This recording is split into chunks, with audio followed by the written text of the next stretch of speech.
ഇപ്പം ഞാൻ നേരിട്ടുണ്ടെങ്കിൽ പ്രശ്നം എനിക്ക് ലോട്ടറി എടുക്കാനുള്ള പൈസ ഇല്ല, ടിക്കറ്റിന് വില കൂട്ടി. സർക്കാർ ഈ പ്രാവശ്യം GST മറ്റുള്ള സാധനങ്ങൾ കുറച്ചപ്പം ലോട്ടറിയെ കൂട്ടി. അപ്പം ഞങ്ങൾക്ക് ടിക്കറ്റ് എടുക്കാനുള്ള പ്രതിസന്ധി, ടിക്കറ്റ് പിന്നെ എടുക്കാനുള്ള സാമ്പത്തികം ഇല്ല. അതാണ് നമ്മുടെ മെയിൻ വിഷയം. അതായത് ഇപ്പോൾ ലോട്ടറി എടുത്ത് വിൽക്കാൻ തയ്യാറായാലും ആരെങ്കിലും പിന്നെയും ഇങ്ങനെ ഭരിച്ചുകൊണ്ട് പോവില്ലേ, അതിനെന്ത് ചെയ്യും? അതിനിപ്പോൾ നമ്മൾ ബസ് സ്റ്റാൻഡിൽ മാത്രം നിൽക്കുന്നുള്ളൂ ഇപ്പം. അതുകൊണ്ട് അല്ല, ഇപ്പോൾ ഒരു ലോട്ടറി ഇപ്പം ലോട്ടറി ബിസിനസ് നിന്നിരിക്കുകയാണ്, ലോട്ടറി എടുത്ത് വിൽക്കാനായിട്ട് അതായത് ഇപ്പം എത്ര രൂപ കിട്ടിയാൽ പിന്നെ സജി ബർദറിനൊപ്പം ആ ലോട്ടറി ബിസിനസ് വീണ്ടും ആരംഭിക്കാൻ പറ്റും? എനിക്ക് ലോട്ടറി ബിസിനസ് നമ്മളിപ്പം ഞാൻ ഈ കടകളിൽ നിന്ന് ലോട്ടറി എടുത്ത് അവരെന്നെ പറ്റിക്കും.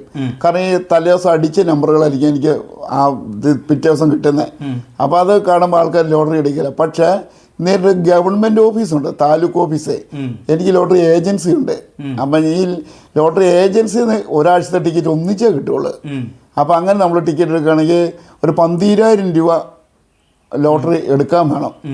12,000 രൂപ ഉണ്ടെങ്കിൽ ഇപ്പോഴത്തെ ഈ ടിക്കറ്റിന്റെ വില കൂട്ടിയ സാഹചര്യത്തിൽ എടുക്കാൻ പറ്റുള്ളൂ. അല്ല, ഈ 12,000 രൂപ കിട്ടിയാൽ എത്ര ലോട്ടറി എടുക്കാൻ പറ്റും? നമുക്ക് ഒരാഴ്ച അത് 2 ബുക്ക് വെച്ച് 7 ദിവസത്തെ അത് 14 ടിക്കറ്റ് ബുക്ക് എടുക്കാൻ പറ്റും. 14 ബുക്ക്. അപ്പൊ ഈ 14 ബുക്ക് വിറ്റ് പോയാൽ എത്ര രൂപ സജി പുറത്തുനിന്ന് കിട്ടും? നമുക്കത് ഒരു ബുക്കിൽ നമുക്ക് 250 രൂപ വെച്ച് കിട്ടും. 25 ടിക്കറ്റിൽ നിന്ന് 25 ടിക്കറ്റിന് 250 രൂപ കിട്ടും. അപ്പോൾ ഒരു ദിവസം ഒരു കുറ്റി വിറ്റ് തീരുവോ? അല്ല, രണ്ടെണ്ണം വിറ്റ് തീരും. അപ്പം അതൊരു ദിവസത്തെ ടിക്കറ്റ്. അത് അപ്പം ചെലവിനുള്ള പൈസ കിട്ടും. അപ്പം ഈ വീഡിയോ കേൾക്കുന്ന ആരെങ്കിലും ഈ സജി ബ്രദറിന് ഒരു 12,000 പിന്നെ ഒരു ചെറിയ ചെലവിൽ ഒരു 15,000 രൂപ കൊടുത്ത് സഹായിച്ചാൽ ഈ സഹോദരൻ്റെ കുടുംബത്തിൽ ഒരു ചെറിയ വരുമാനമാകും. നമ്മുടെയൊക്കെ പല ആളുകളും പല സ്ഥലങ്ങളിൽ ജോലി ചെയ്യുന്നവരും സഹായിക്കാൻ മനസ്സൊക്കെ ഉള്ള ആളുകളുണ്ട്. ഒരു 15,000 രൂപ ഈ സഹോദരന് കൊടുത്ത് സഹായിക്കാമെങ്കിൽ അദ്ദേഹത്തിൻ്റെ ലോട്ടറി ബിസിനസ് പുനരാരംഭിക്കും. ഇപ്പോൾ ഒരു ഉദാഹരണം പറയും, ഇപ്പോൾ ഒരാൾ 15,000 രൂപ തരികയെന്ന് കൂട്ടാം, ആ ലോട്ടറി ബിസിനസ് പുനരാരംഭിക്കാൻ പറ്റുമോ? തീർച്ചയായിട്ടും സാധിക്കും. അപ്പം കുടുംബം കഴിഞ്ഞു പോകാനുള്ള കാര്യങ്ങൾ നടക്കും. അപ്പം ബസ് സ്റ്റാൻഡിൽ നിന്ന് ലോട്ടറി വിൽക്കാം. അപ്പം എത്ര മണിക്കായി ലോട്ടറി ബിസിനസിന് പോകുന്നു? ഞാൻ രാവിലെ 7:30 ആകുമ്പോൾ പോകും. 7:30 തിരിച്ചു വരും. ഞാൻ കാപ്പി കുടിക്കാൻ വീട്ടിൽ വന്നേ കാപ്പി കുടിക്കുള്ളൂ. കാരണം എനിക്ക് കടകളിൽ നിന്ന് കയറാനുള്ള അറിയാൻ മേല. നമ്മൾ കാരണം അവർക്ക് ഒരു ബുദ്ധിമുട്ടാകണ്ടല്ലോ. അത് മാത്രമല്ല, ഹോട്ടലിൽ കയറി ഭക്ഷണം കഴിയുമ്പോൾ അതിന്റെ പൈസ അങ്ങനെ പോകും. അതുകൊണ്ട് വീട്ടിൽ വന്ന് 10 മണിയാകുമ്പോൾ കഴിച്ചിട്ട് വീണ്ടും പോകും. പിന്നെ 3-3:30 ആകുമ്പോഴേ തിരിച്ചു വരുള്ളൂ. അപ്പോൾ ഈ ദൈവത്തിന്റെ അതിപരിശുദ്ധമായ നാമം വാഴ്ത്തപ്പെടുമാറാകട്ടെ. കർത്താവിൽ പ്രിയ സഹോദരി സഹോദരന്മാരെ, എല്ലാവർക്കും വേഗം വരുന്ന കർത്താവായ യേശുക്രിസ്തുവിന്റെ നാമത്തിലുള്ള സ്നേഹവന്ദനം. ഞാനിന്ന് കോട്ടയം ജില്ലയിൽ പാമ്പാടിയിലാണ്. എൻ്റെ കൂടെ ഡോക്ടർ OJ ജോൺ സാറുണ്ട്. ഇത് സജി പീറ്റർ, സജി ബ്രദർ വളരെ ദീർഘവർഷങ്ങളായി പെന്തക്കോസ്റ്റൽ വിശ്വാസത്തിലായിരിക്കുന്ന ഒരു വ്യക്തിയാണ്. എന്നാൽ തൻ്റെ ചെറുപ്പകാലത്ത് ഇദ്ദേഹത്തിന് കണ്ണിന് കാഴ്ചയുണ്ടായിരുന്നു. എന്നാൽ പിന്നീട് കാഴ്ച നഷ്ടപ്പെട്ടു. ഇപ്പോൾ 56 വയസ്സുണ്ട്. ഏതാണ്ട് കാഴ്ച നഷ്ടപ്പെട്ടിട്ട് ഏതാണ്ട് 50 വർഷത്തോളമായി. താൻ ലോട്ടറി ബിസിനസ്സിലാണ് ആയിരിക്കുന്നത്, ലോട്ടറി വിൽക്കുക. അങ്ങനെയാണ് കുടുംബം കഴിഞ്ഞു പോകുന്നത്. അപ്പോൾ ഇന്ന് നമുക്ക് സജി ബ്രദറിൻ്റെ അനുഭവ സാക്ഷ്യം കേൾക്കാം. തീർച്ചയായിട്ടും സജി ബ്രദറിൻ്റെ ഫോൺ നമ്പർ ഞാൻ ഇതിൻ്റെ അകത്ത് ഇടുന്നുണ്ട്. ഈ പ്രിയപ്പെട്ട സജി ബ്രദറിനെ സഹായിക്കാനോ അദ്ദേഹത്തെ വിളിക്കാനോ ഒക്കെ താല്പര്യമുള്ള ആളുകൾക്ക് അത് ചെയ്യാം. ഇത് നമ്മുടെ ഉത്തരവാദിത്തത്തിൽപ്പെട്ട കാര്യമാണ്. എളിയവനെ ആദരിക്കുന്നവൻ ഭാഗ്യവാൻ. വേദപുസ്തകം നമ്മളെ അങ്ങനെയാണ് പഠിപ്പിക്കുന്നത്. അതുകൊണ്ട് സാമ്പത്തികപരമായി ബുദ്ധിമുട്ട് അനുഭവിക്കുന്നവരെ, രോഗികളായിട്ടുള്ളവരെ, വിധവമാരെ, ദുഃഖത്തിലിരിക്കുന്നവരെയൊക്കെ കാണുവാനും ആശ്വസിപ്പിക്കാനും നമുക്കൊരു അവകാശമുണ്ട്. അതുകൊണ്ട് സജി ബ്രദറിൻ്റെ ഒരു അനുഭവ സാക്ഷ്യം നമുക്കിന്ന് കേൾക്കാം. ചില നാളുകൾക്ക് മുമ്പ് ഞാൻ സജി ബ്രദറിനെ കുറിച്ച് പറഞ്ഞിരുന്നു. എന്നാൽ ഇന്നാണെന്ന് നേരിട്ട് കാണാനായിട്ട് സാധിച്ചത്. സജി ബ്രദറെ ഗോസ്പൽ TV UP എന്ന ഈ ചാനലിലേക്ക് ഹാർദമായിട്ട് സ്വാഗതം ചെയ്യുകയാണ്.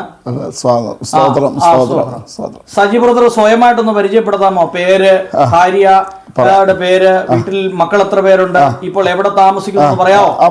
പറയാം. ദൈവത്തിന് സ്തോത്രം. എൻ്റെ പേര് സജി പീറ്റർ. ഞാൻ പാമ്പാടി പറച്ചാമ്പടി NMLP സ്കൂളിന് സമീപമാണ് താമസിക്കുന്നത്. എനിക്ക് കണ്ണിന് പൂർണ്ണമായിട്ടും കാഴ്ചയില്ലാത്ത ആളാണ്. ഫുൾ ബ്ലൈൻഡാണ്. പിന്നെ എനിക്ക് ഭാര്യ, 2 കുട്ടികളുണ്ട്. മക്കളൊക്കെ എന്ത് ചെയ്യുന്നു? മോൾക്ക് 25 വയസ്സുണ്ടുള്ള എക്സ്റേ പഠിച്ചിട്ട് നിൽക്കുന്നു. പക്ഷേ ജോലിയൊന്നും ആയില്ല ഇതുവരെ. ജോലിക്ക് വേണ്ടി ശ്രമിക്കുന്നുണ്ട്, ഇതുവരെയൊന്നും ആയിട്ടില്ല. ഈ സജി ബ്രദറിന്റെ മകള് 25 വയസ്സുകൊണ്ട് എക്സ്റേ പഠിച്ച് നിൽക്കുകയാണ്. ആ മോൾക്ക് ഇതുവരെ ഒരു ജോലി ആയില്ല. ഈ കേൾക്കുന്ന ആരെങ്കിലും നിങ്ങളുടെ സ്ഥാപനങ്ങളിലൊക്കെ ഈ ഇതുമായി ബന്ധപ്പെട്ട ഒക്കെ ജോലി അവസരങ്ങളുണ്ടെങ്കിൽ ഇവരെ കോണ്ടാക്ട് ചെയ്യാം. മോൻ എന്ത് ചെയ്യുന്നു? മോൻ 21 വയസ്സ്, അവൻ ITI പഠിച്ചുകൊണ്ടിരിക്കുന്നു. 2 വർഷം, ഇതിപ്പോൾ 2ാമത്തെ വർഷം. അപ്പോൾ ഇതാണ് സജി ബ്രദറിന്റെ ഒരു പിന്നെ ഫാമിലി ബാക്ക്ഗ്രൗണ്ട്. ഒരു ചെറിയ വീടുണ്ട്. ഈ വീട് ഈ അടുത്ത നാളുകളിൽ ചെറുതായിട്ട് പണിതാണ്. ഇതിന് ഒരുപാട് ബാധ്യതകളും കാര്യങ്ങളൊക്കെ ഉണ്ട്. സജി ബ്രദർ എത്ര വർഷമായി ഈ കണ്ണിന് കാഴ്ച നഷ്ടപ്പെട്ടത്? എനിക്കിപ്പം ഞാൻ നടക്കുന്ന സമയത്തൊക്കെ എൻ്റെ അമ്മ പറയും കേട്ടുകൊണ്ട് കാഴ്ച ഉണ്ടായിരുന്നത്. പക്ഷെ എനിക്കിരുന്ന് ഒരു ഓർമ്മ വെച്ചപ്പോൾ എനിക്ക് ബ്ലൈൻഡായിട്ട് തന്നെയാണ്. പക്ഷെ പിന്നെ അന്ന് അത്ര ആരും ശ്രദ്ധിച്ചിരുന്നില്ലെന്നാ പറഞ്ഞേ. അച്ഛന്റെ അമ്മയുടെ പേരൊക്കെ ഒന്ന് പറയാമോ? അച്ഛൻ്റെ പേര് പീറ്റർ എന്നാണ്, അമ്മയുടെ പേര് കുഞ്ഞമ്മ. അച്ഛൻ എന്തായിരുന്നു ജോലി? അച്ഛൻ്റെ ജോലി പിന്നെ അധ്യാപകനായിരുന്നു, ട്യൂട്ടോറിയൽ അധ്യാപകൻ, പിന്നെ കലാകാരൻ, ഇങ്ങനെ അറിയപ്പെടുന്നു. സജി ബ്രദർ എത്ര സഹോദരങ്ങളാ നിങ്ങൾ? ഞങ്ങൾ 4 പേരാണ്. മറ്റു സഹോദരങ്ങളൊക്കെ എവിടെ? മൂത്ത 2 ചേച്ചിമാർ, ഒരു ചേച്ചി ആലപ്പുഴ കെട്ടിച്ചു വിട്ട്, ഒരു ചേച്ചി പിന്നെ വടകര എന്ന് പറയും, അതായത് എറണാകുളം ജില്ല. സജി ബ്രദർ ഈ ചെറുപ്പത്തിൽ വിദ്യാഭ്യാസം ഒക്കെ എവിടെയാ ചെയ്തത്? എനിക്ക് വിദ്യാഭ്യാസം എന്ന് പറഞ്ഞു കഴിഞ്ഞാൽ എനിക്ക് അനിയനുകളുണ്ട്. അനിയൻ തൊട്ടടുത്ത താമസിക്കുന്ന പാമ്പാടി തന്നെയാണ്. അനിയന്റെ കൂട്ടത്തിൽ ഇങ്ങനെ സ്കൂളിലൊക്കെ പോകാനേ പറ്റിയിട്ടുള്ളൂ. അല്ല എനിക്കൊരു സ്വതന്ത്രം ഞങ്ങളുടെ ഈ കാഴ്ചയില്ലാത്ത സ്ഥാപനത്തിൽ പോയി എനിക്കൊരു അവസരം കിട്ടിയിട്ടില്ല. അങ്ങനെ പിന്നീട് എന്തായിരുന്നു സജി ബ്രദറിന്റെ ജോലി? എന്തായിരുന്നു എൻ്റെ ജോലി? എനിക്ക് ഈ ലോട്ടറി പരിപാടി, പക്ഷേ എനിക്ക് ഇലക്ട്രോണിക്സിന്റെ വർക്ക് ഭയങ്കര ഇഷ്ടമായിരുന്നു. അപ്പോൾ ഈ ഇലക്ട്രോണിക്സിന്റെ വർക്ക് ഞാൻ ചെയ്യുമായിരുന്നു. ഇലക്ട്രോണിക്സിന്റെ വർക്ക് ഞാൻ റേഡിയോ, എൻ്റെ ചെറുപ്പത്തിലെ അച്ഛൻ എനിക്ക് റേഡിയോ മേടിച്ചു തരുമായിരുന്നു. ആ റേഡിയോ കഴിച്ച് പണിത് ഞാൻ പഠിച്ച്. അപ്പം ഇങ്ങനെ നമുക്ക് അത് കാഴ്ചയില്ലാത്തതിൻ്റെ പരിമിതി ഉണ്ടല്ലോ. എന്നാലും പിന്നെ എനിക്ക് അറിവൊക്കെ ആയി കഴിയുമ്പോൾ ഞാൻ ഈ റേഡിയോ ഒക്കെ ചെയ്യുമായിരുന്നു. അപ്പം ഈ ലോട്ടറി ബിസിനസ് എന്നാ പോലെ ആരംഭിച്ചത്? ലോട്ടറി ബിസിനസ് ഞാൻ ഒരു 20 വർഷം ആയിട്ടുണ്ട് ലോട്ടറി പരിപാടി തുടങ്ങിയിട്ട്. അപ്പൊ എനിക്ക് ഇതിൻ്റെ അകത്ത് ഒത്തിരി പേരെന്നെ പറ്റിച്ചുകൊണ്ട് പോയിട്ടുണ്ട്. അപ്പൊ ഈ കാഴ്ച ഇല്ലാതിരുന്ന ഈ സമയത്ത് അനുഭവിച്ചിട്ടുള്ള ബുദ്ധിമുട്ടുകളൊക്കെ ഒന്ന് പറയാമോ? തീർച്ചയായിട്ടും പറയാം. എനിക്ക് സന്തോഷമുള്ള കാര്യം പറയുന്നത്, കാരണം ഇത് കേൾക്കുന്ന എല്ലാ ദൈവമക്കൾക്കും ഒരു നല്ലൊരു അനുഭവം ഉണ്ടാവുമല്ലോ. കാരണം കാഴ്ചാപരിമിതർ എന്ന് പറയുമ്പോഴേ, അപ്പം എനിക്ക് യാത്ര ചെയ്യാന്ന് പറഞ്ഞു കഴിഞ്ഞാൽ നമ്മുടെ ജീവിതത്തിൽ ഏറ്റവും വലിയൊരു അവയവം കണ്ണു തന്നെയാണ്. അതില്ലാത്തതിൻ്റെ ഒത്തിരിയും ദുരിതങ്ങൾ അനുഭവിച്ചുള്ള വ്യക്തിയാണ് ഞാൻ. കാരണം ഒരു ജോലി മേഖലത്തിൽ ഞാൻ ഒത്തിരിയും പ്രതിസന്ധികൾ നേരിട്ടുണ്ട്. കാരണം ലോട്ടറി എടുക്കാൻ വരുന്ന ആൾക്കാർ എത്ര ടിക്കറ്റ് എടുക്കുന്നത് എനിക്കറിയാൻ മേല. അവർ ഒരു ടിക്കറ്റ് എടുക്കുന്നുള്ളത് ചിലപ്പോൾ 6 ടിക്കറ്റ് എടുക്കും, 7 ടിക്കറ്റ് എടുക്കും. അങ്ങനെ എൻ്റെ പൈസ നഷ്ടമായി. എനിക്ക് ലോട്ടറി കടയിൽ തന്നെ കടവായി. ഞാൻ തന്നെ അതിനോട് പിന്നെ എനിക്കൊരു വിരക്തി തോന്നിയിരുന്നത്. ഞാൻ പിന്നെ ആ പരിപാടി വേണ്ടെന്ന് വെക്കാൻ വരെ തയ്യാറായ ആളാണ്. അപ്പം പിന്നെ മറ്റു മാർഗമൊന്നും ഇല്ലല്ലോ. ഈ സജി ബ്രദറിന്റെ അനുഭവം എന്ന് പറഞ്ഞാല്, സജി ബ്രദർ ലോട്ടറി എടുത്തോണ്ട് വിൽക്കും. പക്ഷേ ഈ ഇദ്ദേഹത്തിന് കാഴ്ച ശക്തിയില്ല. ഈ ലോട്ടറി മേടിക്കാൻ വരുന്നവര് ഒരു ലോട്ടറിക്ക് വരെ 3-4 ലോട്ടറി എടുത്തുകൊണ്ട് പോകും. അപ്പം ഒരു കാഴ്ചയില്ലാത്തൊരു വ്യക്തിയെ പോലും പറ്റിക്കുന്ന ഒരു സമൂഹം. അപ്പം നമ്മുടെ കേരളമൊക്കെ എത്ര മാറി എന്നുള്ളതാണ് മനസ്സിലാക്കേണ്ടത്. കാരണം കാഴ്ചയില്ലാത്ത വ്യക്തിയെ പോലും പറ്റിക്കുന്ന ഒരു നാടായി നമ്മുടെ കേരളം മാറി. സജി ബ്രദറിന് അങ്ങനെ ഒരുപാട് നഷ്ടങ്ങൾ സംഭവിച്ചു. ഇപ്പോൾ 10 ലോട്ടറി എടുത്തുകൊണ്ട് പോയി വിൽക്കാമെന്ന് വെച്ചാൽ പോലും ആ ലോട്ടറി എടുക്കാൻ വരുന്നവർ എന്തു ചെയ്യും? അത് ഒരു ലോട്ടറിക്ക് വരും കുറെ ലോട്ടറി എടുത്തുകൊണ്ട് പോകും. അങ്ങനെ പൈസ 6-7 ടിക്കറ്റ് കൊണ്ടുപോകും. ഏതൊക്കെ സ്ഥലങ്ങളിൽ ഇരുന്നാ ലോട്ടറി വിൽപ്പന നടത്തിക്കൊണ്ടിരുന്നത്? ഞാൻ നമ്മുടെ പാമ്പാടി ബസ് സ്റ്റാൻഡിൽ നിൽക്കുമായിരുന്നു. പിന്നെ അതിൻ്റെ പുറത്തോട്ട് വേറെ ഒരു ഓട്ടോ സ്റ്റാൻഡ് ഉണ്ട്, അവിടെയൊക്കെ പോയി ടിക്കറ്റ് വിൽക്കുമായിരുന്നു. പിന്നെ നടക്കാൻ വയ്യാത്തതുകൊണ്ട് സ്റ്റിക്ക് ഉണ്ട്, ഞങ്ങൾക്ക് ട്രെയിനിങ് ഒക്കെ ഉണ്ടായിരുന്നു. എല്ലാം കഴിഞ്ഞ് സ്റ്റിക്ക് ഉപയോഗിച്ച് നടന്ന് വിൽക്കുമായിരുന്നു. പക്ഷെ ഭയങ്കര ബുദ്ധിമുട്ടാണ് നടപ്പ് കാഴ്ചയില്ലാത്തതിന്റെ. ഇപ്പൊ ഈ ലോട്ടറി ബിസിനസ്സിൽ നേരിടുന്ന പ്രശ്നങ്ങൾ എന്തൊക്കെയാ? ഇപ്പൊ ഞാൻ നേരിട്ടുണ്ടെങ്കിൽ പ്രശ്നം, എനിക്ക് ലോട്ടറി എടുക്കാനുള്ള പൈസ ഇല്ല. ടിക്കറ്റിന് വില കൂട്ടി സർക്കാർ. ഈ പ്രാവശ്യം GST മറ്റുള്ള സാധനങ്ങൾ കുറച്ചപ്പം ലോട്ടറിയെ കൂട്ടി. അപ്പൊ ഞങ്ങൾക്ക് ടിക്കറ്റ് എടുക്കാനുള്ള പ്രതിസന്ധി. ടിക്കറ്റ് പിന്നെ എടുക്കാനുള്ള സാമ്പത്തികം ഇല്ല. അതാണ് നമ്മുടെ മെയിൻ. അതായത് ഇപ്പൊ ലോട്ടറി എടുത്ത് വിൽക്കാൻ തയ്യാറായാലും ആരെങ്കിലും പിന്നെയും ഇങ്ങനെ ഭരിച്ചുകൊണ്ട് പോകില്ലേ? അതിനെന്ത് ചെയ്യും? അതിനിപ്പോ നമ്മൾ ബസ് സ്റ്റാൻഡിൽ മാത്രം നിൽക്കുന്നുള്ളൂ ഇപ്പൊ. അതുകൊണ്ട് അല്ല, ഇപ്പൊ ഒരു ലോട്ടറി ബിസിനസ് നിന്നിരിക്കുകയാണ്. ലോട്ടറി എടുത്ത് വിൽക്കാനായിട്ട് അതായത് ഇപ്പോൾ എത്ര രൂപ കിട്ടിയാൽ പിന്നെ സജി ബ്രദറിനൊപ്പം ആ ലോട്ടറി ബിസിനസ് വീണ്ടും ആരംഭിക്കാൻ പറ്റും? എനിക്ക് ലോട്ടറി ബിസിനസ് നമ്മളിപ്പം ഞാൻ ഈ കടകളിൽ നിന്ന് ലോട്ടറി എടുത്ത് അവരെന്നെ പറ്റിക്കും. കാരണം ഈ തലേദിവസം അടിച്ച നമ്പറുകളായിരിക്കും എനിക്ക് ആ പിറ്റേ ദിവസം കിട്ടുന്നത്. അപ്പോൾ അത് കാണുമ്പോൾ ആൾക്കാർ ലോട്ടറി എടുക്കില്ല. പക്ഷേ നേരിട്ട് ഗവൺമെന്റ് ഓഫീസുണ്ട്, താലൂക്ക് ഓഫീസ്, എനിക്ക് ലോട്ടറി ഏജൻസി ഉണ്ട്. അപ്പം ഈ ലോട്ടറി ഏജൻസിയിൽ നിന്ന് ഒരാഴ്ചത്തെ ടിക്കറ്റ് ഒന്നിച്ചേ കിട്ടുള്ളൂ. അപ്പം അങ്ങനെ നമ്മൾ ടിക്കറ്റ് എടുക്കുകയാണെങ്കിൽ ഒരു 12,000 രൂപ ലോട്ടറി എടുക്കാൻ വേണം. 12,000 രൂപ ഉണ്ടെങ്കിൽ ഇപ്പോഴത്തെ ഈ ടിക്കറ്റിന്റെ വില കൂട്ടിയ സാഹചര്യത്തിൽ എടുക്കാൻ പറ്റുള്ളൂ. അല്ല, ഈ 12,000 രൂപ കിട്ടിയാൽ എത്ര ലോട്ടറി എടുക്കാൻ പറ്റും? നമുക്ക് ഒരാഴ്ച, അതായത് 2 ബുക്ക് വെച്ച് 7 ദിവസത്തെ, അത് 14 ടിക്കറ്റ് ബുക്ക് എടുക്കാൻ പറ്റും. 14 ബുക്ക്. അപ്പൊ ഈ 14 ബുക്ക് വിറ്റ് പോയാൽ എത്ര രൂപ സജി ബ്രദറിന് കിട്ടും? നമുക്ക് അതായത് ഒരു ബുക്കിൽ നിന്ന് നമുക്ക് 250 രൂപ വെച്ച് കിട്ടും. 25 ടിക്കറ്റിൽ നിന്ന് 25 ടിക്കറ്റിന് 250 രൂപ കിട്ടും. അപ്പോൾ ഒരു ദിവസം ഒരു കുറ്റി വിറ്റ് തീരുവോ? അല്ല, രണ്ടെണ്ണം വിറ്റ് തീരും. അപ്പം അതൊരു ദിവസത്തെ ടിക്കറ്റ്. അത് അപ്പൊ ചെലവിനുള്ള പൈസ കിട്ടും. അപ്പൊ ഈ വീഡിയോ കേൾക്കുന്ന ആരെങ്കിലും ഈ സജി ബ്രദറിന് ഒരു 12,000 പിന്നെ ഒരു ചെറിയ ചെലവ് ഒരു 15,000 രൂപ കൊടുത്ത് സഹായിച്ചാൽ ഈ സഹോദരൻ്റെ കുടുംബത്തിൽ ഒരു ചെറിയ വരുമാനമാകും. നമ്മുടെയൊക്കെ പല ആളുകളും പല സ്ഥലങ്ങളിൽ ജോലി ചെയ്യുന്നവരും സഹായിക്കാൻ മനസ്സൊക്കെ ഉള്ള ആളുകളുണ്ട്. ഒരു 15,000 രൂപ ഈ സഹോദരന് കൊടുത്ത് സഹായിക്കാമെങ്കിൽ അദ്ദേഹത്തിൻ്റെ ലോട്ടറി ബിസിനസ് പുനരാരംഭിക്കും. ഇപ്പോൾ ഒരു ഉദാഹരണം പറയും, ഇപ്പോൾ ഒരാൾ 15,000 രൂപ തരികയെന്ന് കൂട്ടാം, ആ ലോട്ടറി ബിസിനസ് പുനരാരംഭിക്കാൻ പറ്റുമോ? തീർച്ചയായിട്ടും സാധിക്കും. അപ്പം കുടുംബം കഴിഞ്ഞു പോകാനുള്ള കാര്യങ്ങൾ നടക്കും. അപ്പം ബസ് സ്റ്റാൻഡിൽ നിന്ന് ലോട്ടറി വിൽക്കാം. അപ്പൊ എത്ര മണിക്കായി ലോട്ടറി ബിസിനസിന് പോകുന്നു? ഞാൻ രാവിലെ 7:30 ആകുമ്പോൾ പോകും. 7:30 തിരിച്ചു വരും. ഞാൻ കാപ്പി കുടിക്കാൻ വീട്ടിൽ വന്നേ കാപ്പി കുടിക്കുള്ളൂ. കാരണം എനിക്ക് കടകളിൽ നിന്ന് കയറാനുള്ള അറിയാൻ മേല. നമ്മൾ കാരണം അവർക്ക് ഒരു ബുദ്ധിമുട്ടാകണ്ടല്ലോ. അത് മാത്രമല്ല, ഹോട്ടലിൽ കയറി ഭക്ഷണം കഴിയുമ്പോൾ അതിന്റെ പൈസ അതില് പൈസ അങ്ങനെ പോകും. അതുകൊണ്ട് വീട്ടിൽ വന്ന് 10 മണിയാകുമ്പോൾ കഴിച്ചിട്ട് വീണ്ടും പോകും. പിന്നെ 3-3:30 ആകുമ്പോഴേ തിരിച്ചു വരുള്ളൂ. അപ്പൊ ഈ ലോട്ടറി മേഖലയിൽ നേരിടുന്ന ഒരു പ്രശ്നം എന്നോട് നേരത്തെ പറഞ്ഞായിരുന്നല്ലോ, ഈ ഇതിന്റെ കമ്മീഷൻ കൂട്ടി. അതിന്റെ പ്രശ്നം നമുക്കിപ്പം സർക്കാർ GST കുറച്ച് മറ്റു സാധനങ്ങൾക്കൊക്കെ വില കുറച്ച്. അപ്പൊ ഇവര് തന്നെ കഴിച്ചു വെച്ചാൽ ഞങ്ങൾക്ക് നേരത്തെ ടിക്കറ്റ് 40 രൂപ ആയിരുന്നു, ഇപ്പൊ അത് 50-ലേക്ക് ആക്കി. 50-ലേക്ക് ആക്കിയിട്ട് ഞങ്ങളുടെ ഏജന്റ് കമ്മീഷൻ കുറച്ച്. പിന്നെ നേരത്തെ 5,000 രൂപ അടിച്ചു കഴിഞ്ഞാൽ 550 രൂപ കിട്ടുമായിരുന്നു. ഇപ്പൊ അവര് കുറച്ചിട്ടത് 400 ആക്കി. അപ്പൊ അങ്ങനെ ഒരു പ്രതിസന്ധി ഇതിനകത്തുണ്ട്. ഓക്കെ, അപ്പോൾ എനിക്ക് നിങ്ങളോട് പറയാനായിട്ടുള്ളത്, ഈ സജി ബ്രദറിന് ഒരു ചെറിയ സാമ്പത്തിക സഹായം നൽകാൻ താല്പര്യമുള്ളവർ അദ്ദേഹത്തിൻ്റെ നമ്പർ തന്നെ ഇതിൻ്റെ അകത്തേക്ക് ഇടും. നിങ്ങൾ നേരിട്ട് കൊടുത്താൽ മതി, അത് യാതൊരു വിധമായ കുഴപ്പമില്ല. ഇനി അല്ല, ഞങ്ങൾ മുഖേന കൊടുക്കാനാണ് താല്പര്യം, അങ്ങനെ നിങ്ങൾക്ക് ചെയ്യാം, അതിനും ഇവിടെ പ്രശ്നമില്ല. അപ്പോൾ ഈ നമ്മുടെ ഈ കേരളത്തിൽ 24 ലക്ഷം പെന്തക്കോസുകാരുണ്ടെന്നാണ് പൊതുവെ പറയുന്നത്. അതിൽ ഒരു 1 ലക്ഷം പാസ്റ്റർമാരുണ്ടെന്ന് കൂട്ടുക. ആ 1 ലക്ഷം പാസ്റ്റർമാരിൽ ഒരു നല്ല ശതമാനം ആളുകളും നല്ല ഉന്നതമായ സാമ്പത്തിക ചുറ്റുപാടിൽ ജീവിക്കുന്നവരാണ്. അതുപോലെ ഉന്നതമായ വിദ്യാഭ്യാസ ജോലിയുള്ളവരുണ്ട്. അപ്പം നിങ്ങൾ ആരെങ്കിലും ഒരാൾ ഒന്ന് പരിശ്രമിച്ചാൽ ഒരു 15,000 രൂപ ഈ സഹോദരന് കൊടുക്കാനായിട്ട് സാധിക്കും. അതിൽ കൂടുതൽ കൊടുക്കുന്നതിനോട് ഒരു പരാതിയില്ല. ഇദ്ദേഹത്തിന് ഒരു മാസം എത്ര രൂപയുടെ ലോണുണ്ടോ?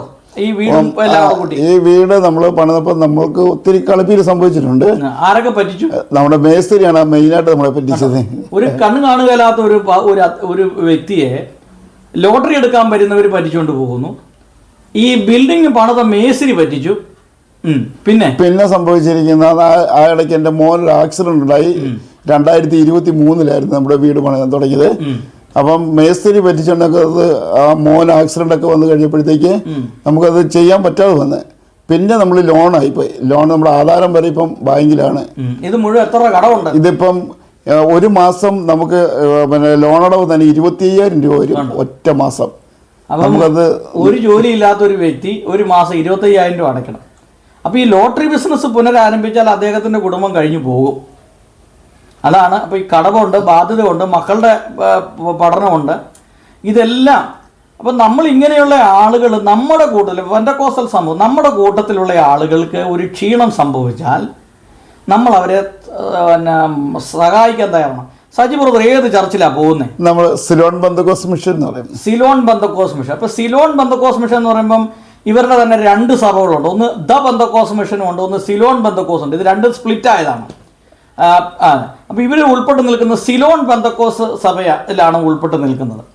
അപ്പോൾ ആ സഭയിലുള്ളവർക്കും ഇദ്ദേഹത്തെ സഹായിക്കാൻ ഒരു ബാധ്യതയുണ്ട്. ചിലപ്പോൾ അവർ സഹായിച്ചിട്ടുണ്ടായിരിക്കും, ഇല്ലെന്നല്ല പറഞ്ഞത്.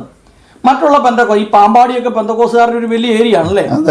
കോട്ടയം പാമ്പാടിയൊക്കെ പെന്തക്കോസുകാരുടെയും ബ്രദറൻകാരുടെയും ഒരു വലിയ സ്ഥലമാണ്. പക്ഷെ എന്നിട്ടും എന്തുകൊണ്ട് ഇതുപോലെയുള്ള ആളുകൾ ഇന്നും ദാരിദ്ര്യത്തിൽ കിടക്കുന്നു? അവർക്ക് സ്വന്തമായിട്ടൊന്നുമില്ല. സജി ബ്രദറിലുള്ള ഈ ദൈവത്തിലുള്ള വിശ്വാസമൊക്കെ എങ്ങനെയാണ്? രക്ഷിക്കപ്പെടാനും സ്നാനപ്പെടാനും അതുപോലെ കൂട്ടായ്മയ്ക്ക് പോകാനൊക്കെ ഉള്ള ഒരു കാരണം, ഒരു പശ്ചാത്തലമൊക്കെ ഒന്ന് പറയാമോ? തീർച്ചയായിട്ടും പറയാം. അതായത് ഞാൻ നേരത്തെ സ്നാനപ്പെട്ടിട്ടില്ലായിരുന്നു. സ്നാനപ്പെട്ട എന്നോട് എൻ്റെ അമ്മ എപ്പോഴും പറയുമായിരുന്നു സ്നാനപ്പെടണമെന്ന് പറയുമായിരുന്നു. സ്നാനപ്പെടണമെന്ന് പറഞ്ഞപ്പോൾ ഞാൻ പറയും, എൻ്റെ അമ്മയോട് പറയുന്നത്, അമ്മ അതിന് സമയമാകട്ടെ, ദൈവം അതിന് സമയം വെച്ചിട്ടുണ്ടെന്ന് പറഞ്ഞേ. അപ്പം ഞാൻ ദിവസം ഇങ്ങനെ നമ്മുടെ ഇങ്ങനെ കടന്നുകൊണ്ട് ഈ ഒരു വെളുപ്പിനാന്ന് KP യോഹന്നാൻ പ്രസംഗം കേട്ടോണ്ട് കിടന്നപ്പോഴത്തേന് അതായത് ലാസ്റ്റ് ഇങ്ങനെ പ്രസംഗോഷത്തിൽ കാര്യം പറഞ്ഞ്, ഇന്ന് നീ സ്നാനപ്പെടുക എന്ന് തീരുമാനിക്കുക. അപ്പോൾ ഇങ്ങനെ പറഞ്ഞിട്ട് ഞാനിങ്ങനെ കടന്നോടുക. അപ്പോൾ തന്നെ പറഞ്ഞു, നീ ഇപ്പോൾ കിടക്കയിലായിരിക്കാം, നീ ഇപ്പോൾ ഒരിടത്ത് നിൽക്കുകയായിരിക്കും, നീ എവിടെ ആയിരിക്കുന്നോ അവിടെ നിന്ന് നീ സ്നാനപ്പെടും എന്നൊരു തീരുമാനം എടുക്കാൻ പറഞ്ഞ്. അല്ലെങ്കിൽ ഇന്ന് നീ മരിച്ചാൽ നിന്റെ നിത്യത എവിടെ ആയിരിക്കും, അങ്ങനെ അത് നഷ്ടമാകുമെന്ന് പറഞ്ഞു. അപ്പം ഇങ്ങനെ സ്നാനപ്പെടുമെന്ന് ഇങ്ങനൊരു തീരുമാനം എടുക്കണമെന്ന് പറഞ്ഞു. അപ്പം ഞാൻ അന്നേരം ഞാൻ അതായത് 1999 1999 ജനുവരി 1-ാം തീയതിയാണ് ഞാൻ സ്നാനപ്പെടുമെന്ന് ഞാൻ ദൈവത്തോട് തീരുമാനിച്ച് അന്നിങ്ങനെ സ്നാനപ്പെടാൻ തീരുമാനിച്ച്. അന്നേരമാണ് അങ്ങനെയാണ് എനിക്കൊരു വിവാഹമൊക്കെ വന്നത്. വിവാഹത്ത് വന്നു കഴിഞ്ഞ് എൻ്റെ ഭാര്യ മറ്റൊരു ഹൈന്ദവ കുടുംബത്താണ്. എൻ്റെ ഭാര്യ മാത്രമേ രക്ഷിക്കപ്പെട്ടിട്ടുള്ളായിരുന്നു. അപ്പം അങ്ങനെ ഭാര്യയ്ക്ക് എൻ്റെ ഭാര്യയ്ക്ക് അപ്പം എന്നോട് ഇങ്ങനൊരു ഒരു ദർശനം ദൈവം കൊടുത്തായിരിക്കണം. പക്ഷെ അങ്ങനെ ഒരാളുടെ അറിയുകയും അപ്പം എൻ്റെ പെങ്ങളെ കെട്ടിച്ചിവിടെ ചർച്ചിലാണ്. എൻ്റെ വൈഫ് ഒറ്റയ്ക്ക് പുള്ളിക്കാരി ഒറ്റയ്ക്ക് അവിടെ സഭയെ വന്നുകൊണ്ടിരുന്നു. അപ്പം ഇങ്ങനെ പറഞ്ഞ് കേട്ട് ഇങ്ങനെ ഒരാളെ വിവാഹം കഴിക്കാൻ തയ്യാറാണെന്ന് പറഞ്ഞ്.